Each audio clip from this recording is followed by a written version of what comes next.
Hello, friends. Welcome to Creative Medicine.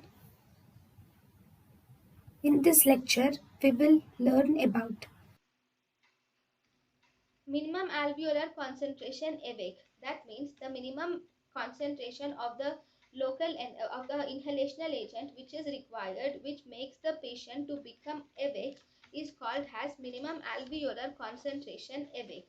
So that is equal to 0.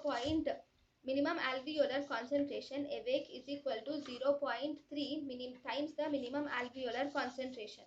Minimum alveolar concentration bar is equal to 1.7 times the minimum alveolar concentration.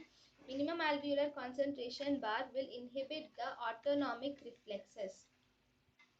Blood Summary: minimum alveolar concentration 95 is equal to 1.3 times minimum alveolar concentration. Minimum alveolar concentration awake is 0.3 times minimum alveolar concentration. Minimum alveolar concentration bar is around 1.7 times minimum alveolar concentration, and minimum alveolar concentration bar will inhibit the autonomic reflexes. thank you and thank you for watching.